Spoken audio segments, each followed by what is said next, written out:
well, they're discussing Newton's laws, right? So Newton's second law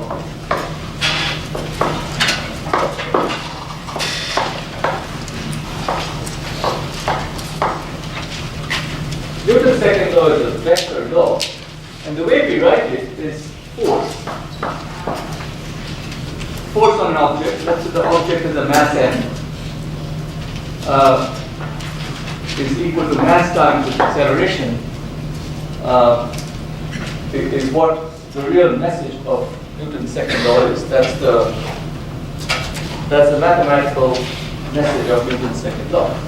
So if you're moving in one, suppose you have a mass like this on a surface, let's say.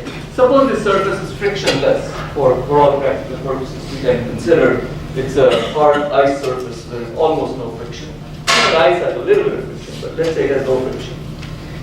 Then you apply a certain force, let's say this direction, and let's call this force F. Force has a magnitude and direction, so force therefore is a vector. So the correct way of saying this would be putting an arrow on top of F to indicate that force is a vector. Then what will happen is that this mass will begin to move. Not only will it begin to move, it will begin to move faster and faster because of the force. And essentially, what will happen is that it will start from rest, let's say in this case. If it's moving faster and faster, it's going to accelerate. So therefore, it will have an acceleration a, let's say. And Newton's second law tells us that F equal to ma. What it also means is that if a is 0, then that means there is no force acting on it. If there is no acceleration, then there is no force acting on it. We have already discussed in some detail Newton's first law, right? Newton's first law basically says that if you are at rest, you should continue to remain at rest forever. If you are in motion, without any force acting on you, you should continue to remain in motion along a straight line forever. So that was Newton's first law, which was what Galileo introduced, as they pointed out. So, in this case, then what we're talking about is that if there is a force, then there is an acceleration. And therefore, the force and the acceleration go hand in hand. So if I turn off the acceleration, there shouldn't be any force. But as we discussed, it is very, very difficult to end up in a situation where you don't have any force. In fact, pretty much nowhere in the universe can you actually find a spot where there is no force acting on it. There is some force from some place. It may be force of gravity, it may be some other force, it may be electromagnetic force, nuclear force. There is some force acting on it. So therefore, it is very ambitious to say that if acceleration is 0, then F is 0. There is only one force that is 0. That's not how it works. What we would typically end up having in reality is that the net force is 0. So in other words, if you vectorially add all the forces, then ultimately at the end of the day, the net force ends up being 0. Okay? So the other point that I had made last time is that Newton's laws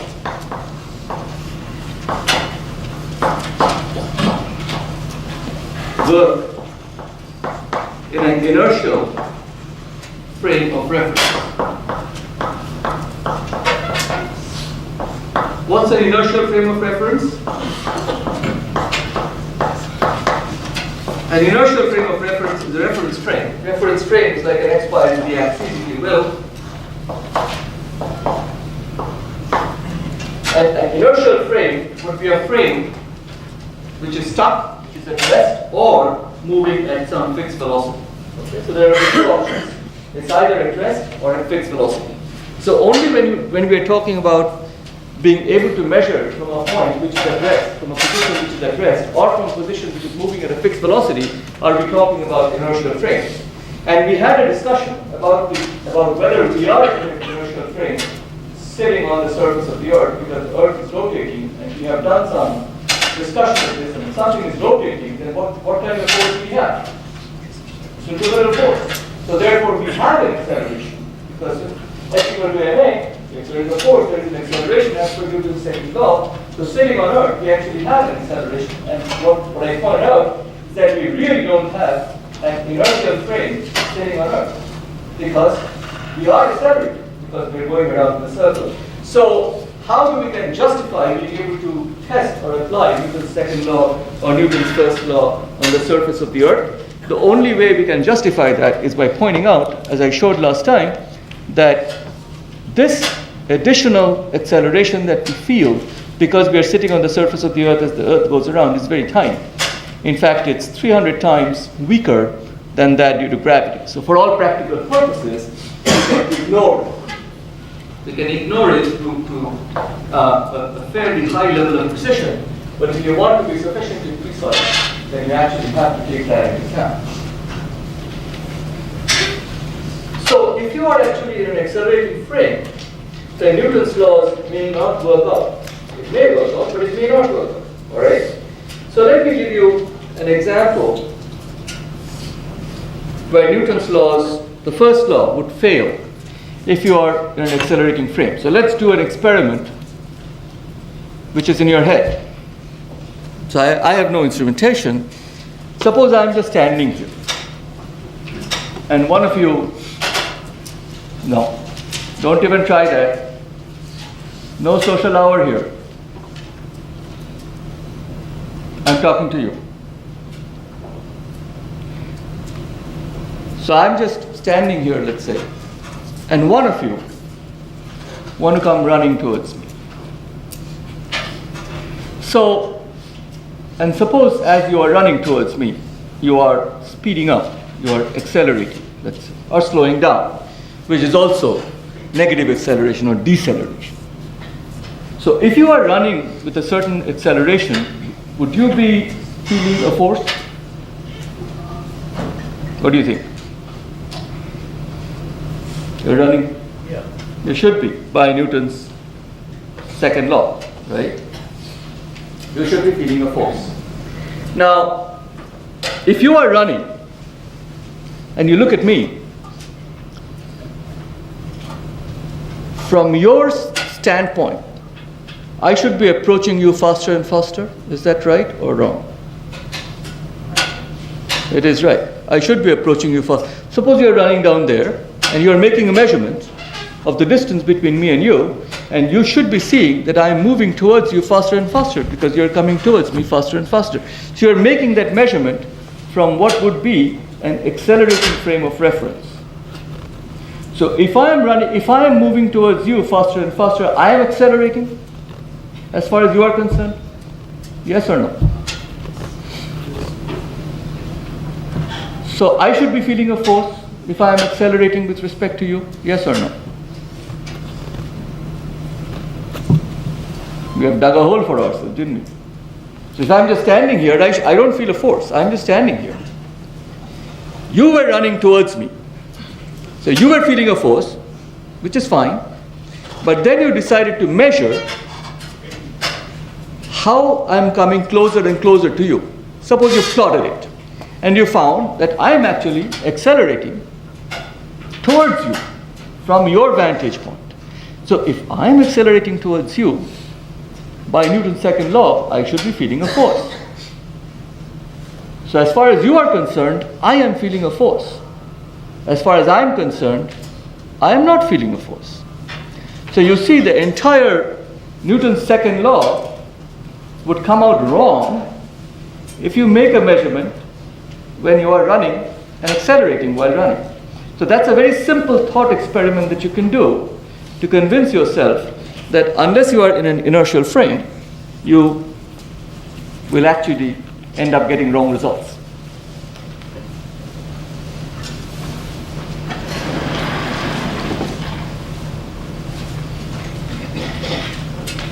So let us then basically point out that if you could, I've already given you the units, so let me quickly remind you the units. So force is measured in newtons. Force is measured in newtons. It was after Isaac Newton. And 1 Newton on N is 1 kilogram times 1 meter per second squared acceleration. So that's the definition of mu. I've had this report before, so we should know that. Now, one of the forces that we deal with all the time is our weight. I will start to talk about weight quite a bit because weight turns out to be a very, very, very, very tricky thing. And actually, we are not aware of it because we use weight in a certain colloquial context. But in physics, weight is actually a very tricky thing. You know that what would your weight be if you were to go in orbit?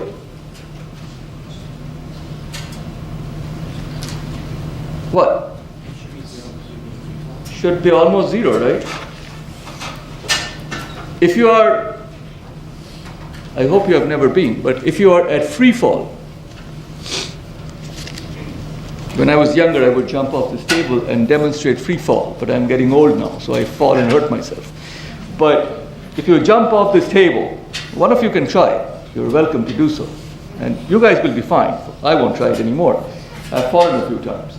So if you jump off this table, you'll be on free fall for a relatively tiny amount of time.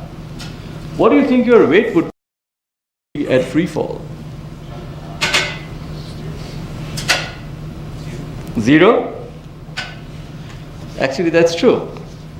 At free fall, the weight you feel is 0. How weird is that? So weight is a very tricky thing. Weight is what we feel. So at this point, I will introduce weight. But when we talk about weight, we are really talking about the gravitational force. I'm dropping the vector notation because we know that gravity acts vertically downward and the force will also be downward. So I would just write it as mass times, in this case, it's g, the acceleration due to gravity. So if you had a way of measuring your actual mass, which is how many atoms and molecules you are made of, along with their individual masses, so in other words, that will be just a mass piece. And then if you were to plot various masses with their gravity, you will find as the mass increases, their gravity would also increase, and this slope will end up being the acceleration due to gravity. So this brings an interesting problem. What is mass? So what we are measuring, if you stand on the bathroom scale, what you are measuring actually is not your mass. You are measuring mg. Although the scale would report something in kilograms, and kilogram is a unit of mass. So essentially what it does is actually takes the g out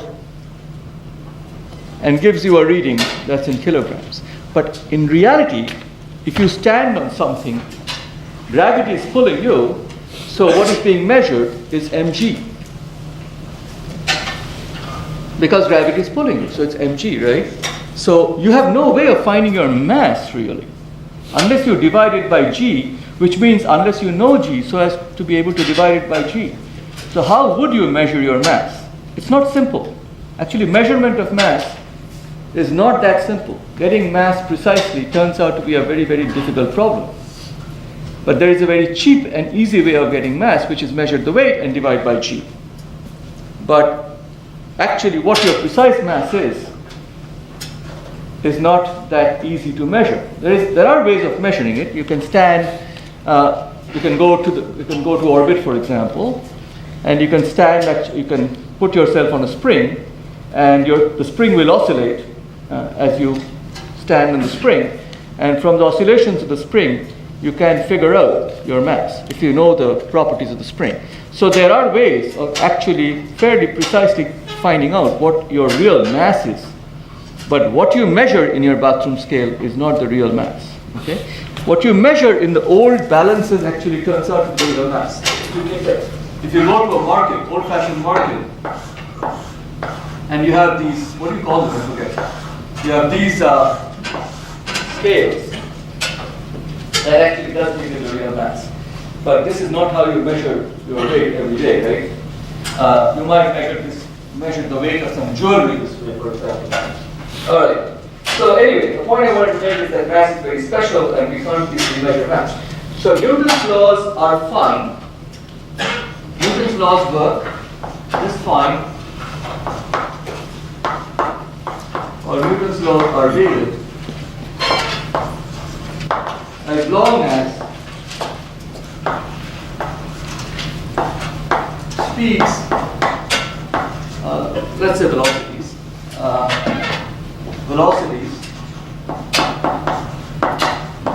are much less than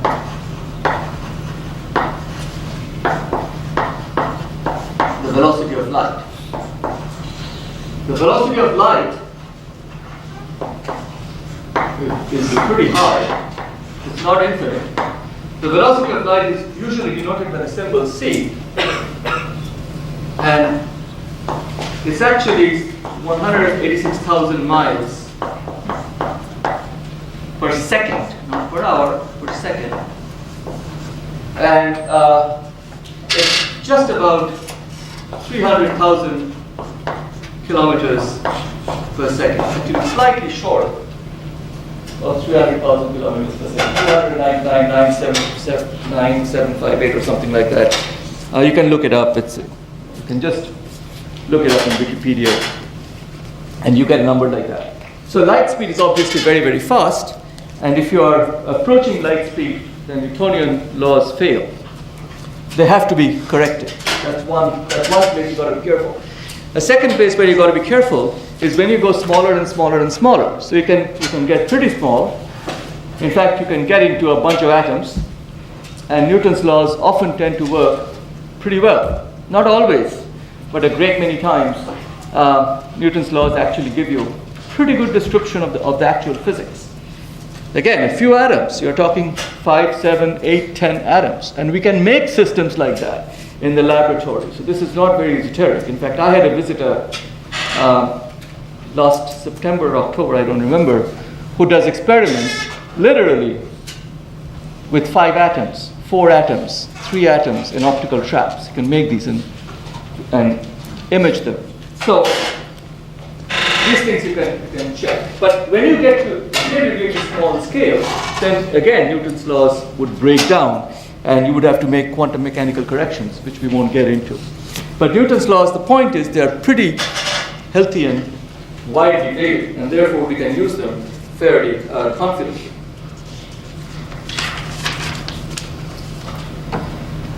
Let's move to Newton's third law. Newton's third law is a very interesting law, and by far the trickiest of them.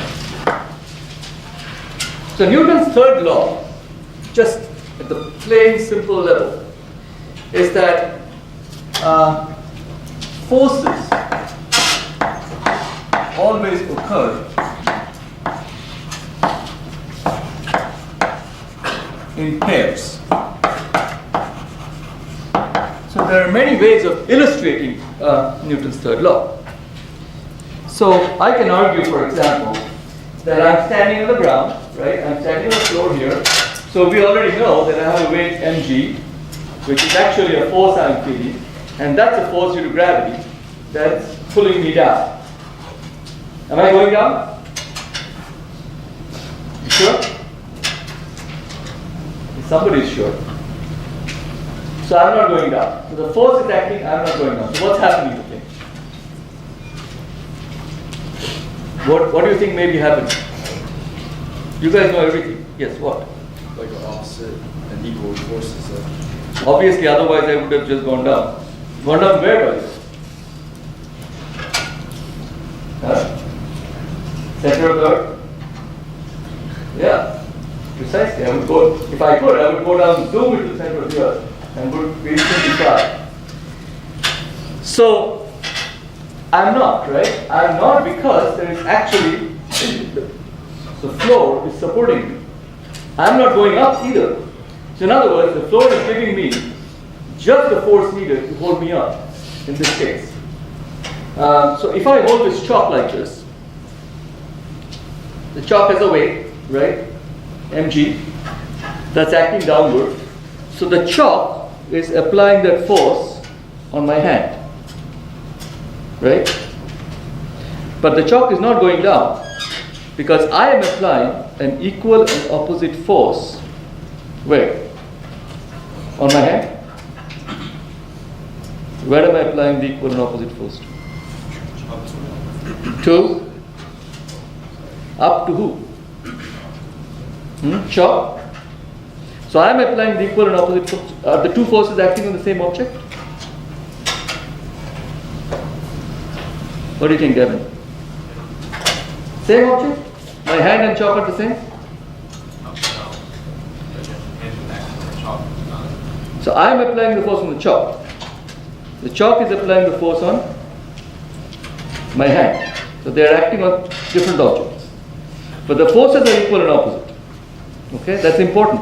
So in Newton, so what happens if you stand on quicksand? If you are unfortunate enough, let's say, to stand on quicksand.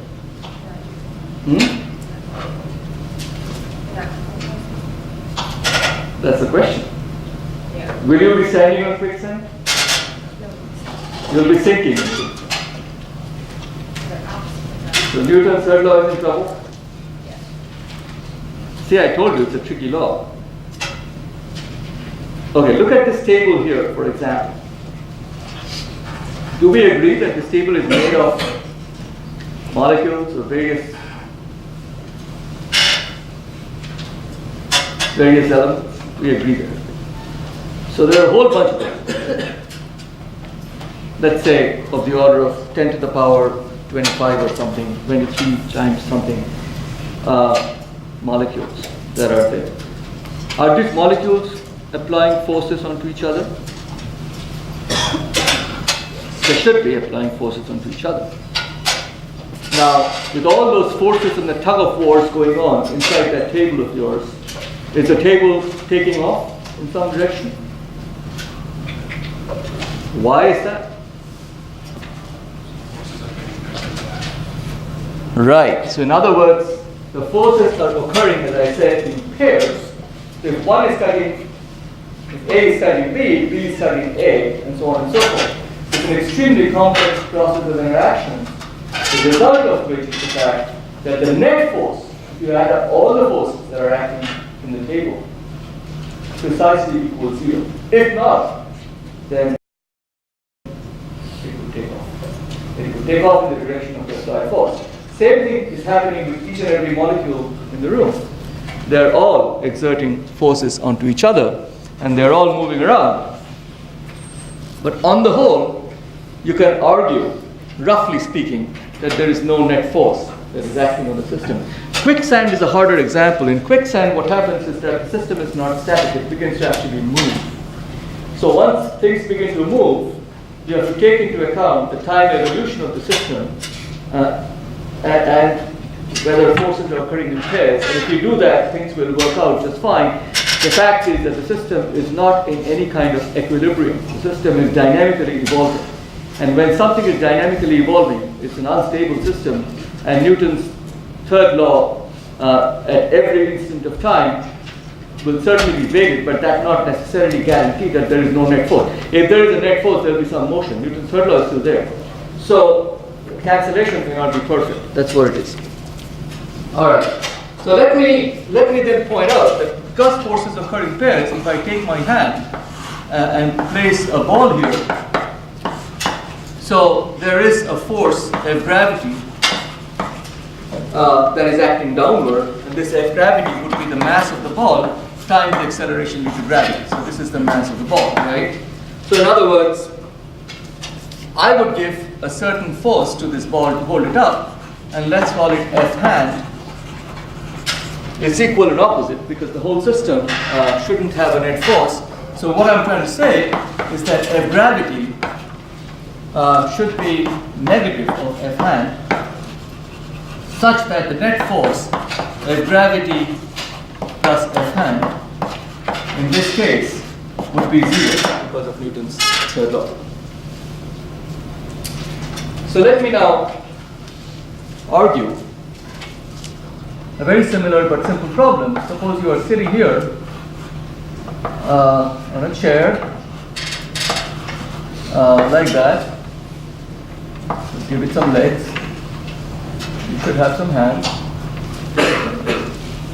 So you are applying a certain force on the chair, just like that, and the chair is applying a force back to you, and things are in equilibrium. You know very well if you sit in a bad chair, things are not in equilibrium, forces are not balanced, and you end up moving or falling.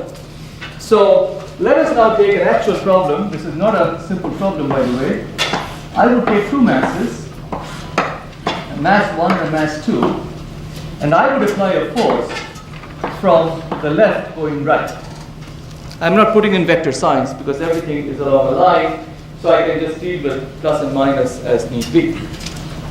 Let us say M1 is a mass which is 5 kilograms, and let us say M2 is a mass which is 15 kilograms. Okay? And let me just say that the force I have applied, just make things simple, the force I have applied is 20 newtons. So what should the acceleration be of the whole system if I push it? Left as I show.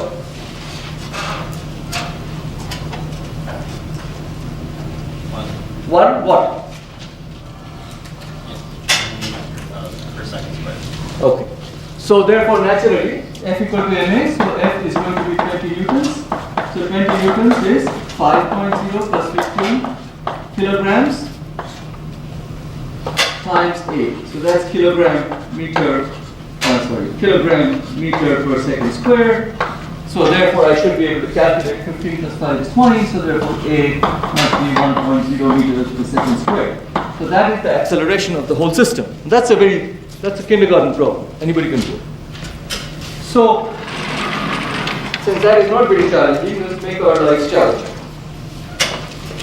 Let us analyze how these forces act on each other. So as far as these two bodies are concerned, let me draw out what's going on. So I have a force acting from this direction. This is my F, which is the 20 Newton force. And this is the first body, this is the second body. So what I'm going to draw, by the way, these are called free body diagrams or force diagrams.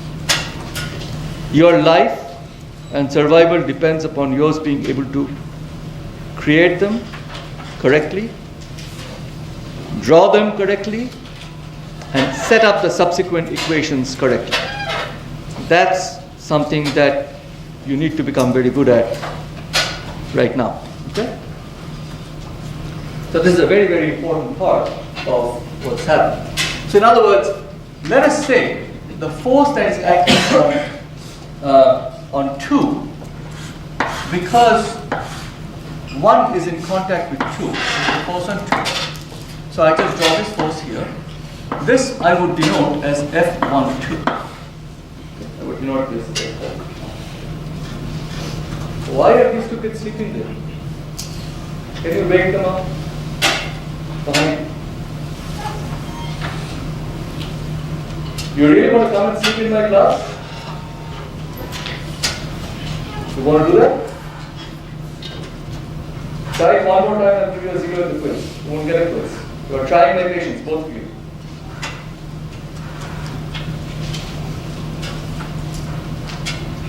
What did I just describe?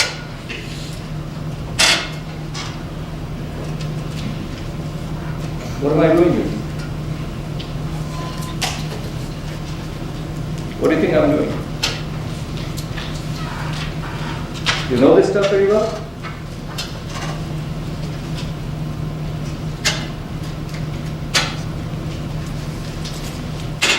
So, force on 2, this is the way we do it, is force on 2 by 1, or force by 1 on 2. So this is the notation that we are going to use. F12 means force by 1 on 2. F21 means force by 2 on 1. Okay?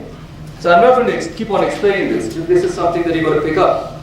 So by Newton's third law, so you have this force, and you also have, when you consider 1 itself, how many forces do you have on 1?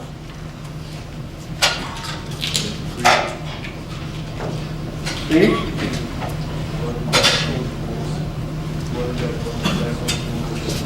Wait, force on one, only one.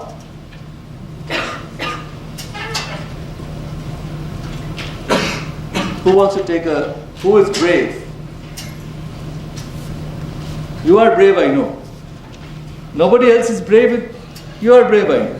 It's only one other brave person. I need, yes, okay, one brave person. Me? Yes. If they're on the surface, that would be force acting on. No, forget about surface. There's no surface force. So what are the forces among the ones I've drawn? This side and then on this side. So this would be F. Yes. And then there will be a, F21. yes. So there will be a force from this side because this guy should be pushing back onto that guy because of Newton's third law. Yes or no? Don't stare at me with a deadpan face. Give me a response. Alright. Deadpan is not interesting. I may not be interesting, but you have to be interesting.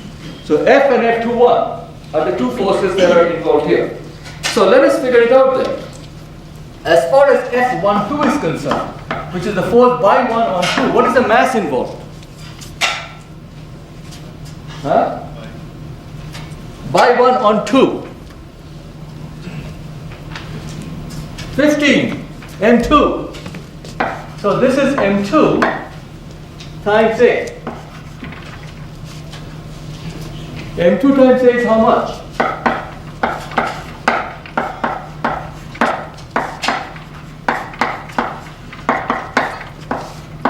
So 15 newtons. That is the force by 1 onto 2. What is the opposite? So now what's going to happen is very interesting. When you look at 1, you have to be careful.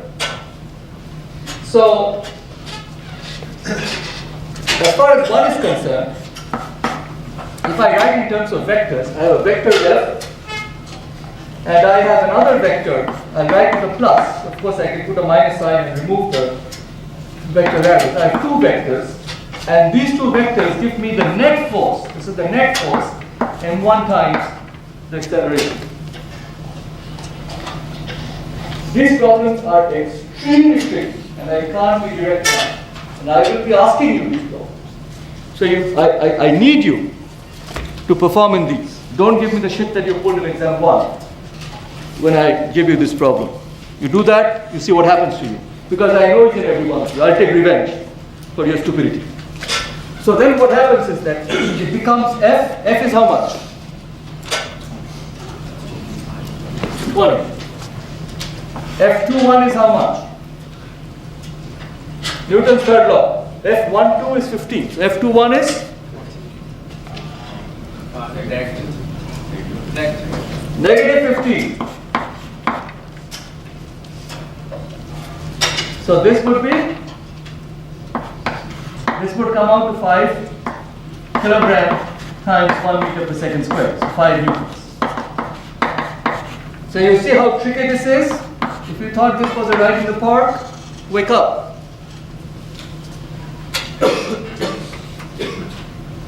So as far as mass 2 is concerned, you have 1 pushing on 2 because this is what this guy sees. This guy only is in contact with 1. It's not in contact with F. It's only in contact with 1. So that's all it senses. It basically is sensing whatever 1 gives to it. And given its mass, and given that the whole thing is moving at 1 meter per second squared because of the force, naturally it will take up 15 newtons.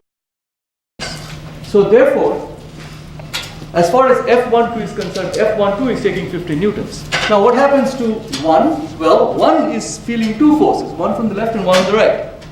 And they're opposing. Right is coming from Newton's third law based reaction force. So therefore, if you add the two vectors, you have 20 newtons, but this is in opposite direction, so minus 15. So you have 5 newtons. What could be an analogy? Suppose I ask you to make a problem. Instead of me giving you the problem, I ask you to make a problem where something like this happens in real life that you have seen quite often. Can you make one? You have seen this. Car crash is not a good one. But you have seen blocks that are attached to each other and moving. Huh? But there's only one train. A train is a good example, where you actually have an engine, and then you have a whole bunch of bogies, and this engine is pulling the whole thing, and there are forces going on, action-reaction forces at play between each of those bogies and the engine and so on. So that's a fantastic example where you have this thing plays out. All right. So, we have 5 minutes. Suppose I drop an apple here, but suppose I drop something on the ground. Suppose I drop a piece of rock, half kilogram, on the ground. So, if Newton's third law works, then gravity is pulling the rock, and the rock falls towards the center of the earth, right? More than 10 feet. Right or wrong? The rock is half a kilo. I'm dropping the rocks. The rock is being pulled by gravity, Earth's gravity, yes or no?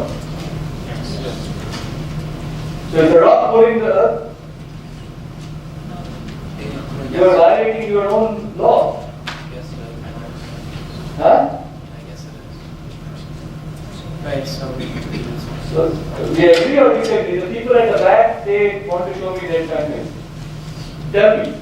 Yes. Since the mass of the rock is so much smaller than the mass of the Earth, wouldn't the rock fall faster to the Earth than the Earth would come onto the rock? Absolutely. Yeah, that is exactly the right answer. So basically what's happening is that the rocks fall, we can actually see and check. It is something that is visible to us. But by Newton's third law, the Earth does actually respond. But that will be very tiny. So let me give you a brief calculation of that. So let us say that this is the Earth. Let us say this is the rock that falls. The mass of the Earth is typically denoted by a symbol like this. Okay? So what I do is this mass of the Earth is basically 6 times 10 to the 24 kilograms. So let us say that this mass here, as I said, is half a kilogram. Okay? And let us say that the height through which it falls, this height, for simplicity is quite a bit. Let's say it's 100 meters. Then I can say, first of all, that the force that is acting on the rock is mg. So that will be 0.5 times 10. So that will basically be 5 newtons.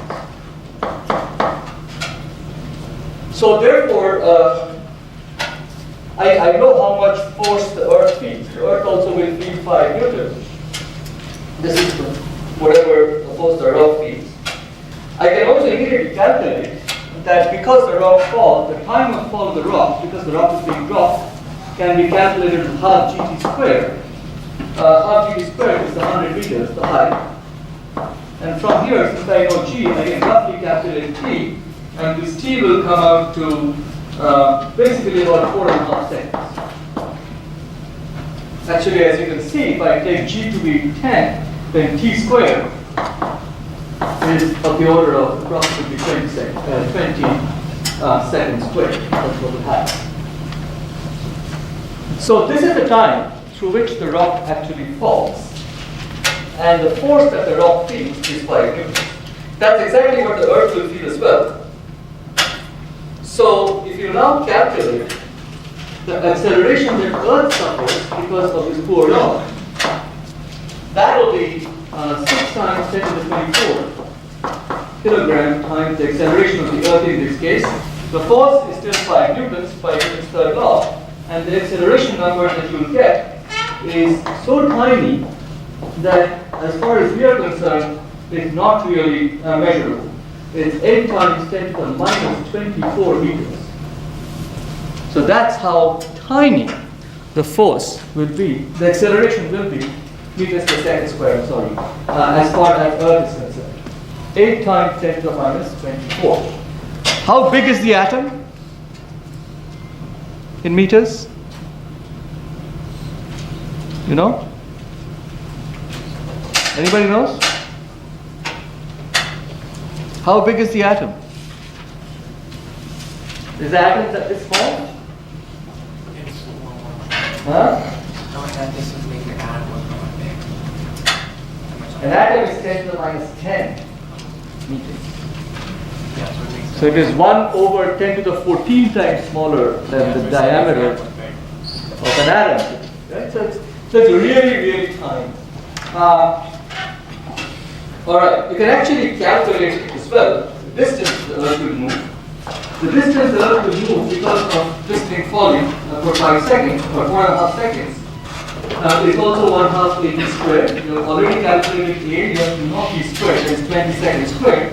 And so this distance turns out to be n times 10 to the minus 24 meters. So 14 orders of magnitude, as I said, smaller than, by the way, this is, what am I doing? Like, this is 10 to the minus 8 times 10 to the minus 25, I'm sorry.